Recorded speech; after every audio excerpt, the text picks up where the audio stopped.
What's up, everybody? Welcome to another show, my guys. NBA Talk with Jay Money and the Shark. We here today. We ready to cash.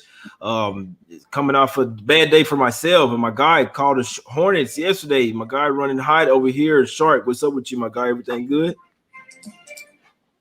Coming off a big day in many ways.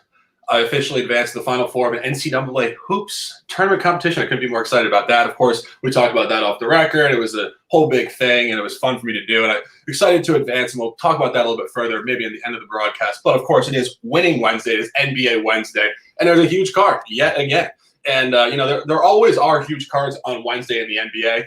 But this season, they seem to be even bigger. And I don't know if that's because of the ambiguity of the rosters and the way the league has flowed this year, but it always seems like a large task. However, we don't have this channel because we don't like looking at it. We love to look at it. We love to cap it. We love to bring you guys the best angles and hopefully daily winners. Jay, where do you want to begin on this not so casual Winning Wednesday?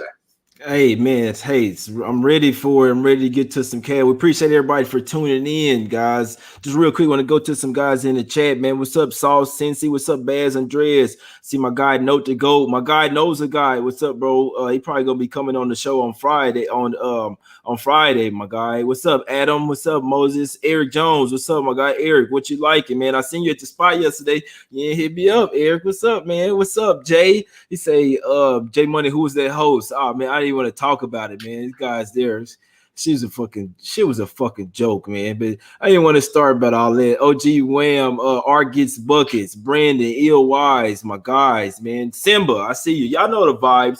Yeah, man, 6-0 with the pants. So I will show y'all the pants, but they're on, my guys. But yeah, let's hop to it, man. Let's talk about some games. We ain't gonna stay on here too long, you guys. Maybe a hot 30, 40 minutes. You know how me and the Shark do. Let's go to the first, and we only talk about the intriguing games, guys. Then we might get to some questions in the chat. Let's go to this Heat versus Pacers game, my guy. It really would be nice to have Oladipo here. To be honest, I'm looking at this guy. I'm like, oh damn, Oladipo, like he is gonna be out here, a little illness or whatever. Really would be nice to see him come back to Indiana there. But regardless, we do have a nice double revenge spot for the Heat here. They really showed something in the second half versus the Knicks, a really tough defensive team there. You got them coming in with double revenge here. I must say here, sorry, I can only look towards the Heat in this particular spot. What are we doing in this one? How you looking at this game?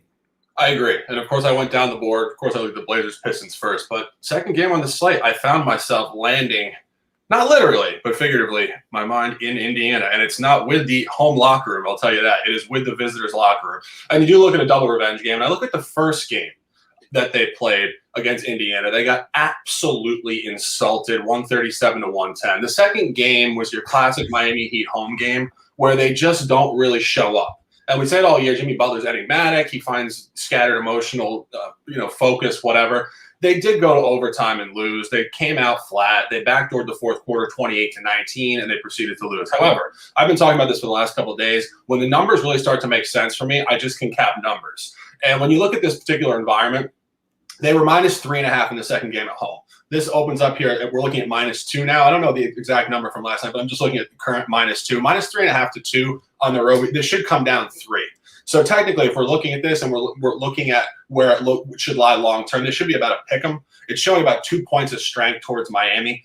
And take it one step further. When you look at what Miami did the last game at the Knicks, that was a similar type of movement.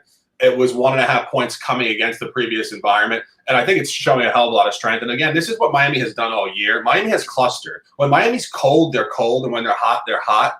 And if we had bought them, and Jay, you know this, going back, they won, I believe like 9 out of 10 games at one point going back like to last month. This is where you want to start to ride a team. And of course, stay in the water. But when it really comes down to it, this is the first game coming off of their first win. They could run off 8 in a row here, double revenge. They're not going to lose 3 to Indy this year. And of course, the number correlates. Miami -2 for me.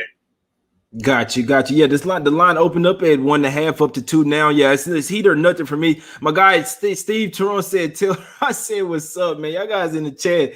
It's some really funny people out here. Some people crazy out here, some people weird, but it's some people that really be having me funny.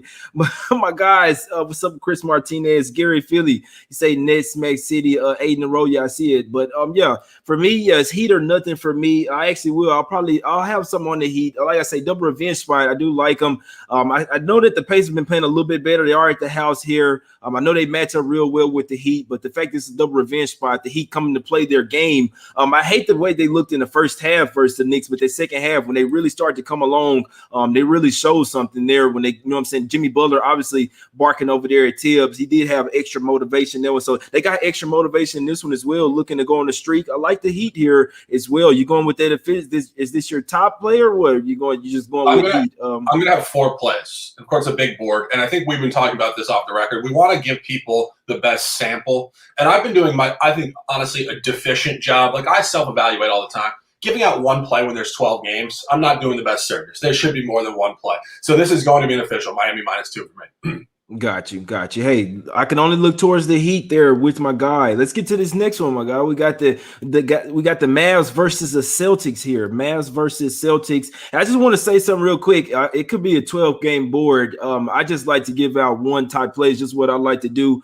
So that, I mean, if I am giving out 4 to 5 plays, the possibility go for 5, then people acting like they're going bankrupt or something. So I'll give out. I mean, if you listen to the show, you'll know what we got, what we like. You kind of pick and choose. I always say go with what you guys like. If you just want to go to strictly tell someone, you can't necessarily get mad if you lose. So whether we're giving out 1 play or giving out 5 plays, we're pretty much just trying to teach you guys how to bet, break down these games. You can ride with us, you can tail or fade, but I mean, if we lose, you don't have to go out for our heads. It's your money. You can do whatever you want with it, my guys. We've got this Mavs versus Celtics play, my guys. Pretty toss-up game here. Lions sitting at -1 here. Was it -1 for the Mavs? It's -1 for the Celtics now. What you like it in this one, my guy? I like the Mavs here at +1. And you made the comment, I think it might move up. I have not placed this bet myself. This might move up if Jaylen Brown plays. The key point here that I'm looking at, I think Boston is just a fractured group. We've given them enough time. We've seen it all this year. They played contenders, East, West, bad teams, East, West. The group doesn't have continuity. Something's off. Something's off with Brad Stevens. And now you insert Evan Fournier into the group, which I think, similar to what we've seen with the Bulls, of course, I missed on the Bulls last game, a couple new players. Vucevic, don't check me on that, Mr. Dictionary, whoever you may be. But these teams that have new players, it's going to take more than just 1 game to integrate these guys into the group and the flow. So I think that's obviously a strong narrative point, but the number also really does stand out. I said this last time we were on the record here. The line was ultra short coming home against New Orleans. They laid 2.5 in New Orleans, came home. It should come up 4.5, 5. It's stuck at 2.5. They lost. They did not revenge New Orleans. This is even worse. They lost in Dallas 110-107, I believe, on a 2.5, and they come home and they lay less. This is not sticking. This is now going the other direction. And when you really look at what Boston has done this year, they seem to play the same game twice against teams. It's not so much they go on the road and get blown out and then come home and blow you out. They beat the Clippers on the road, and they beat the Clippers at home. They lost at Sacramento, and then they came home and did not revenge Sacramento.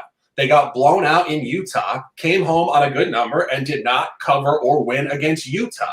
It seems like they're just one of those teams that play the same game twice against the same opponent. And, of course, Dallas had a small lackluster stretch off in L2. We said it last time. We both personally took it. Dallas -11. They blew out Oklahoma City. And I think this is a continued upward movement point. I think Dallas functions well on the road. I think they function well against Eastern opponents on the road. And, of course, the number and the dynamic really stands out. Dallas +1. Official. Exactly. Yeah, and you have that dynamic of Rick Carlisle going to Boston, obviously where he used to play, where he won a championship. So he always wants to play when they go to Boston. So they're 8-3 against the spread last 11 meetings in Boston. He always gets his team up to go and show out in the Garden over there. So that definitely bodes well for him. Yeah, I mean, I like this. My Mavs team are a much better squad than this Celtics squad. I know that the Celtics always play hard, but they're just not the same team this year, guys. Every single time I think that they're going to step up or, you know what I'm saying, make a run, they just always revert back. I mean, every back-to-back game, that's why they can't really get any chemistry. Every back-to-back game, every other game, Kemba Walker's sitting out or somebody's out. Jaylen Brown, he's been nursing the knee soreness pretty much the whole year. So they just haven't been able to gain any chemistry. Fournier go out there 32 minutes the last game, score 0 points. Now, credit, they only lost the game by 5 with him being so terrible and with no Jaylen Brown, but it just speaks volumes, man. Celtics is so unpredictable. manageable, kind of like a Pacer squad. Yes, Mavs are nothing for me here. I think you're on the right track with that one, my guy. Yes, it definitely would be Mavs or nothing. Obviously, if Jaylen Brown does play, this line will possibly go up to -3, -3.5 for the Celtics. So, I mean, you could possibly wait on that. But what we're saying is, hey, we liking the Mavs or nothing in this one. Right now, they are +1 dog. Like I say, if Jaylen Brown's in, it would only go up for the Celtics in that situation. Mavs are a better squad. They're playing a lot better, must say, my guy. Yeah, they talk about this Nets versus Rockets. Did you have anything on that one?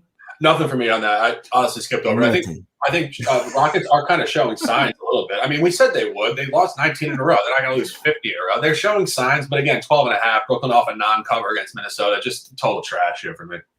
Exactly. Hey, maybe they wanted to blow them out. I know somebody in the chat was saying that Nets was their top. Maybe, you know what I'm saying, James Harden still want to just show some of his they already smacked them up. Maybe he wanted to smack them up every single time he sees them, want to you know what I'm saying, want to smack the Rockets up. So just be interesting to see what happened. Let's see what they say. Celtics was +1 just this morning. Yeah, we know. Yeah, the line flip. James Brown, why couldn't bet on Bovada? Some people saying they can't bet on Bovada. Yeah, hit the like button. Underrated. We appreciate that, man. Yeah, you guys hit the like button. We appreciate everybody for tuning in. 267 live watching right now, so we appreciate everybody for tuning in. Let's go down the line here. Let's go to what you're going to go to this Knicks versus Timberwolves spot. Let's go to Knicks Timberwolves, my guy. You got the hat on, you got the Knicks in the background.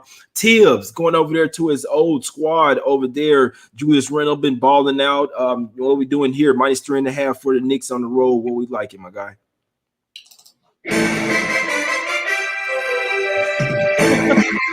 This guy here, man. On a cold Wednesday night in March 31st, 2021, you find Tom Thibodeau, Derrick Rose, and the boys traveling back to Minnesota. It's always an emotional revenge game. This is a revenge game for Minnesota Timberwolves, but this is a line spot you want to be taking. The Knicks off of a loss at home. They function fantastically off losses. This is not the Knicks of yesteryear. This is not Eddie Curry. This is not mortgaging draft picks because you have some sort of bias against Stephon Marbury. Who knows? This is 2021 Knicks. This is professional NBA basketball. And when they lose a game, they come back the next game with massive focus. Also, as I've been saying, the line matters. They beat Minnesota at home 103-99. They came out and blew them out, melted in the third quarter, pushed back and covered. That was 2.5. This is 3.5. When the revenge game is coming at home against Minnesota, it shouldn't move the other way. It's moving back up towards the Knicks. It's showing amazing strength numerically. Knicks -3.5 also will be on my board. And I love to be able to do it because it's been 25 years since I could say anything positive about this damn franchise. Yeah, Knicks were on the slide for a while, man. I love to see them back. This is a very deep team, guys. Obviously, much better defensive squad than this Timberwolves. I know that they can stay into some of these games, but let's be real, guys. I mean, this team doesn't really have a lot to play for. I mean, they are still playing hard, but you do have Derrick Rose, you do have Tibbs going back to Minnesota with a lot to prove off a loss. Definitely could only look towards the Knicks here. They are 4-0 against the spread in their last 4 road games as well. This boy's been balling, man. 9-1 against the spread last 10, following a straight up loss as well. 9-1 against the spread last 11. Following against the spread loss. So this is the spot for the Knicks here. They are playing kind of sort of a weak opponent. I like the spot here for the Knicks, my guys. I do. You know what I'm saying? These are the sides here. It's either it's Knicks or nothing here. Yeah. I'm definitely not looking to take the Timberwolves. And one other point, when Minnesota covers on the road against Brooklyn and comes home, I think you find a fade spot within that environment too. And I was looking down the line. Obviously, the roster has changed over quite a bit this year with Minnesota. But in this last 10, 15 games with Towns, Edwards, and this group, they have not functioned very well coming home in the first game either. So I think this is really a multi-box checker, if you will.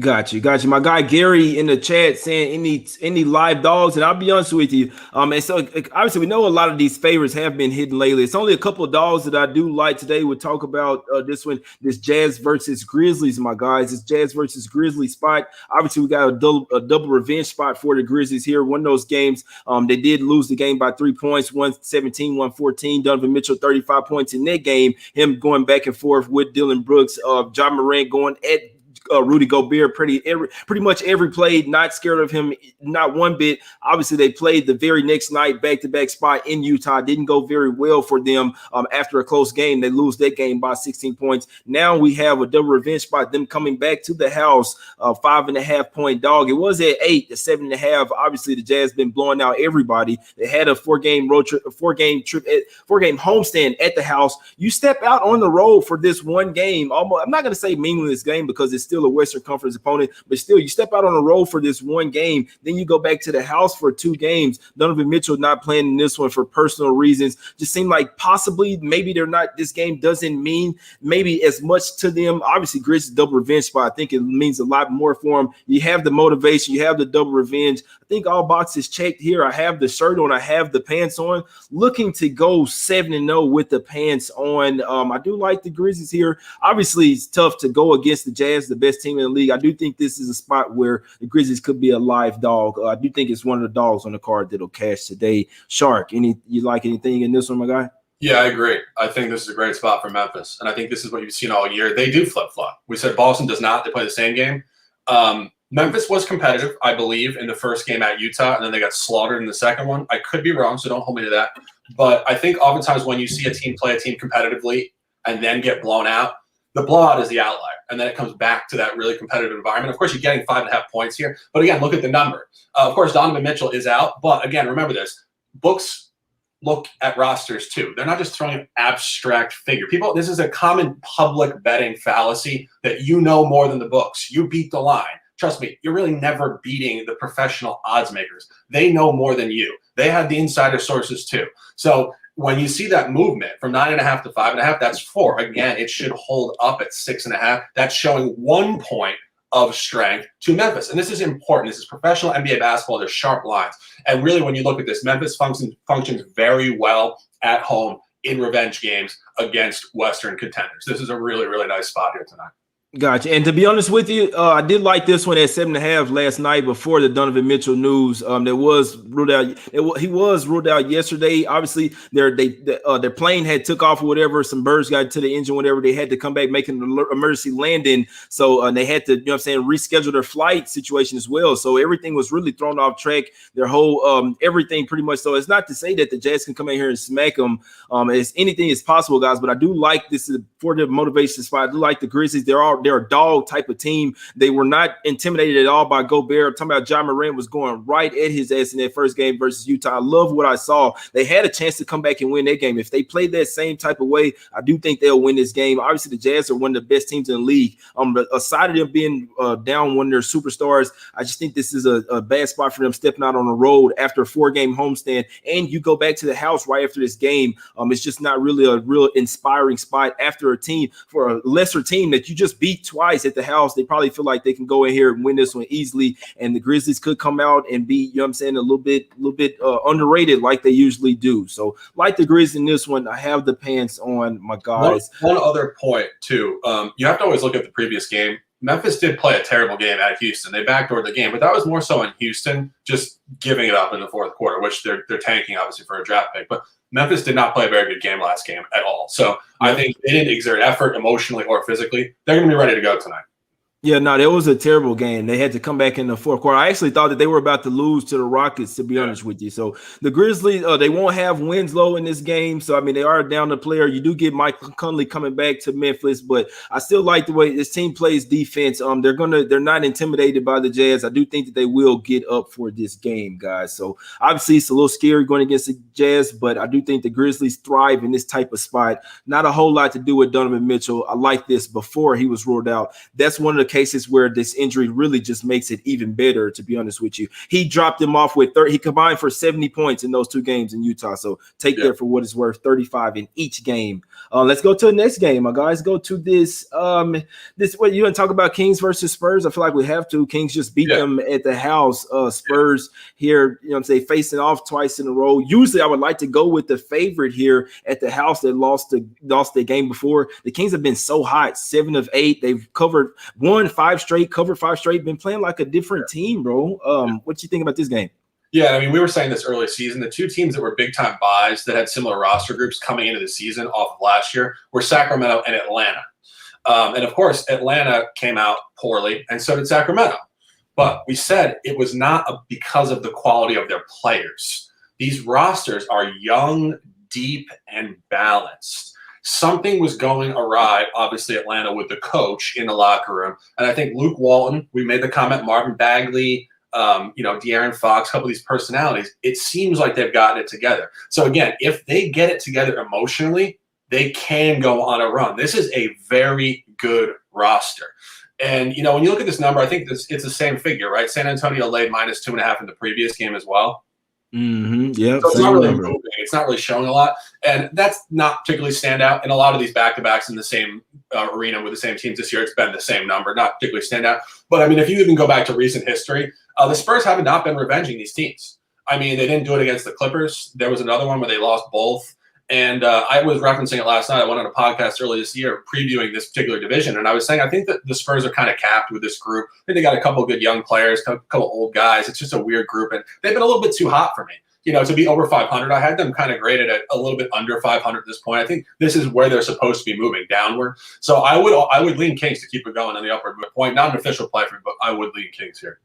Gotcha. Yeah, the Kings here, like I say, somebody in the chat said if the Kings win here, we got to take them serious. I mean, like I said, they've been playing. This is one of those where I'm not fading a hot team. I usually like to go with the revenge. I did like the Spurs in the first game. I do think they can match up really well with the Kings. Where I thought that the first one, I watched the game and they just had no answer. I mean, the Kings were pretty much running them off the court. This is a spot where the Spurs need Lonnie Walker, and it's just so crazy how the NBA is these days. Lonnie Walker was listed probable this morning. He was supposed to play, and then they come out and say, oh, Lonnie Walker's not going to play. So it's tough for people that possibly bet the Spurs thinking they're going to be at full strength here with Lonnie Walker, a younger guy, 3-and-D type of guy that you really need to play against the Kings. Like, in all honesty, there could have been one player that tipped this game, for the Spurs in their favor. But without him, there's one of those guys that really need him because he could stay with Halliburton, he could stay with Fox, he could really stick 1 through 4 out there for him. It's just how the Kings are, it's how the Spurs are, same type of team. Kings had their way with them in the first game, guys. I couldn't talk anybody off taking Kings here. I do think their revenge angle, especially the favorite in their own arena, is very strong. I'm not going against it, so I could see either way that one going. Couldn't talk anybody off the Kings. Could also see Spurs coming out pissed, getting some revenge. I guess my lean would be more to Spurs early, coming out pissed in their own arena. Let's get to the next one. One final point on that. I mean, these remind you of a playoff series where there's 2 games back-to-back, same teams in the same gym. And just going back historically, 50, 70 years of pro basketball in this country, this is the hardest fade. It's so hard to take the same team on the road when you just beat that team on the road. And this team comes back in their home gym. They're pissed. And they are just absolutely insulted. But again, it is 2021. There's a lot of different abstract elements. But large scale, I couldn't agree more. These are the best spots to buy. You lose game 1 at home, must win game 2. Pound it, always.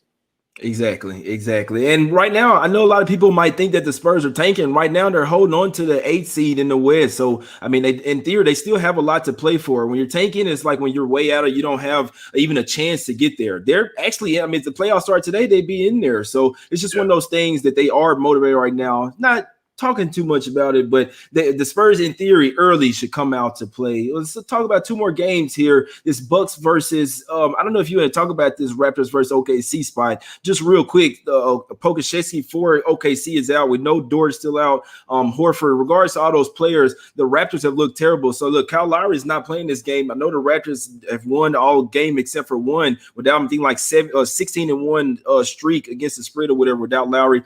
I think this is a nice little under spot. I hate playing totals, guys, not official, but without Pokusevski for the Thunder, the way this type of player is, guys, he loves to run and gun and pass the ball. Without him, Thunder, which already won a great offense and they're a really good defense, there's even less points for them tonight and less ball movement for OKC. Raptors already having trouble scoring. They're missing Lowry. I think it's a sneaky under spot. Somebody in the chat like totals. Somebody tell me that I'm wrong, but Shark, any thoughts on this game, or we can get to the last 2, my guy? I have more thoughts on this game than I do about the Bucks-Lakers game. So this particular spot, I initially thought, okay, Raptors -7.5. They've lost a bunch of games in a row. They were poor in that last game. But then I looked at the environment specifically. In this last 12-game window, they have been specifically horrible in one spot. the third in 4 back-to-back. They're 0-3 against the spread in 3 utter blowouts. And, of course, that's what just happened. However, the problem with taking them here is their only really sufficient, solid ATS spots have come at home against inspiring Western teams. You know, when we were talking about it the other day, we kind of had gone on there and there were 12 games. I hadn't gone into immense detail on all the games, but the reason why they tanked to Detroit is because the previous 2 losses were representative. They played Portland to 1.5 possessions, and they played Phoenix to 1.5 possessions, and they beat Denver the previous game to that. So they had come off of 3 really competitive Western playoff games. Then they went on the road for a 3rd and 4 back-to-back and just got shelled. Made complete sense. That's why the line moved 3.5 points against the previous one. But now, unfortunately, look ahead, they get Golden State at home next. So that's where they ball. So here, it's 7.5. I don't think they lose because I think they have to win this game on full rest off of an insulting sample. But I don't know if they cover this and get it over 7.5. I think this could be a tight, scrappy bullshit game. And then I think looking ahead, we're going to want to take Toronto against Golden State in the next game at home. That's where they ball. Western contenders at home. Got you. I can see it. I can see it. Yeah, there's no way in hell I'm laying points with the Raptors here on the road. I'm not taking it. Like I say, this is a game where spread wise, I'm staying all the way off. If I had a free play on it, I'd probably be taking the under with this one. It's more on OKC because I really do think they're an under team, really bad offense, really great at defense. Then they just dropped out their starting forward or starting small forward, kind of like a point forward. He's going to be out in this game. Really good passer type of guy. He's really going to be like they play him at the 4, really. He's like a 7-footer, but he can shoot. He can, you know what I'm saying, pass the ball real good. I was watching this guy in the G League. He's actually a nice, underrated player. I was kind of talking about how he was built. It's actually a nice little underrated player. So I think missing him tonight is going to hurt OKC's offense, guys. So I'm not looking to take the points. I'm not looking to lay the points and stand off, but it's just call me crazy. And I actually DM'd Jordan Sharp, guys, from the show. I said, bro, tell me something crazy. So I know he likes those totals. I said, bro, I like that under it. So he said he leans that way, guys. He said he would lean to that under, but I think officially he's on the Knicks versus Timberwolves under. But he kind of blessed it. He said he was looking at Thunder and under there, my guys. But let's talk about just real quick, Bucks versus Lakers. I was surprised you didn't like this one. Bucks off 3 straight losses. And the only thing the Lakers have going for them is that Andre Drummond is starting in this game, and they just got him. That could be even worse for them. I'll tell you, bro. I know the Bucks are missing PJ Tucker and Portis. Off 3 straight losses in revenge spot. I can only look towards the Bucks here.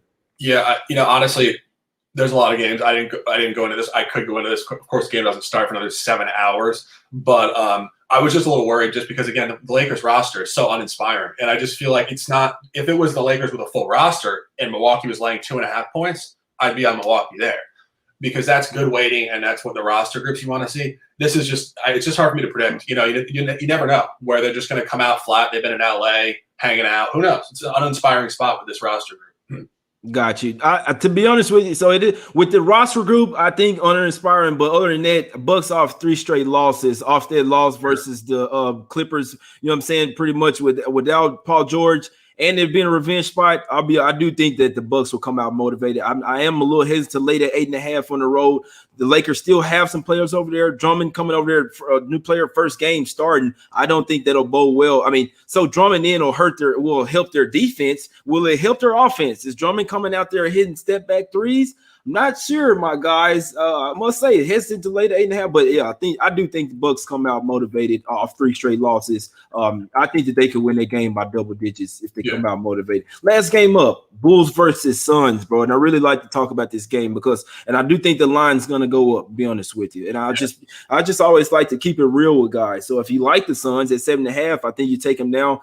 Zach LaVine is likely I feel like there's a 80% chance that he'll sit out this game. I highly doubt that he'll be in here. Likely the next game as well, guys. I don't think that the Bulls are this bad. We know that they're on a 4-game losing streak. We know that Vucevic come over there, a really big player for their offense, might take some time to gel. We know that the Suns are a really good team. I do think they got a tad bit lucky yesterday, and I also mentioned yesterday if they did cover that it's even a worse spot for them tonight. I actually like the way that they barely covered. You can tell that they're getting tired late down the stretch here. Don't be a bit surprised to see a player or two sit out for the Suns, especially if Zach LaVine sits here, Shark. I could see Chris Paul, them, or like, oh, the Suns like, oh, well, Levine sitting. Oh, now we can sit a player, right? It's 6 games in 9 days. I don't care what nobody says. It's an absolute terrible basketball spot. It's a sleepy spot. 6th game in 9 days, and they also had 4 road games in this stretch. I don't care what, and it's a back-to-back, Shark, and they're laying 7.5. I think that the Bulls cover this game.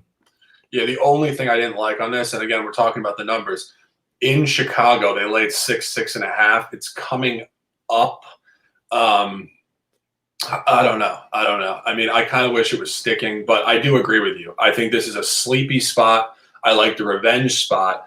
And the other thing that is just worrisome for me here is the fact that Chicago is integrating new players still.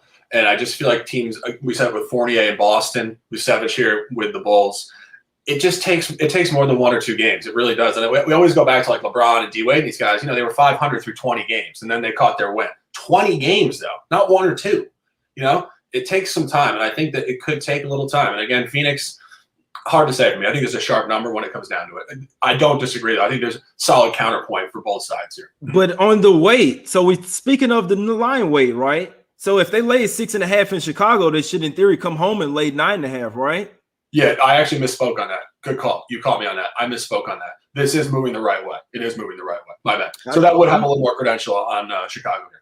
I think it speaks volumes to it being because yesterday's game was an added game. It wasn't even supposed to be played. They were supposed to have more rest here. 6 games in 9 days. In all honesty, guys, you could train, these are professional athletes and they do this. 6 games in 9 days versus an uninspiring opponent, an Eastern Conference opponent. I just don't think they will get the Suns' best guys. These guys always play hard, guys. I had to say that. They always play hard. They play really good defense. The offense is starting to slide. John Collins went down in the game last night, and the Hawks still came all the way back, guys. They trailed by 1 with 48 seconds left. The Suns obviously missed shots, and then they made 3 by Crowder really hurt us for the Hawks backers. But I think it showed last night. I mean, I do think that the Bulls play a lot better defense than the Hawks. So if the Hawks had come in here and cover it and damn near cover the game last night, lose by 7, now you have the Suns with no rest advantage. They're on the back-to-back. The Bulls are 4 straight losses, and they have the rest advantage here. I think Levine has been hurt in theory. So, I mean, only 12 points. I think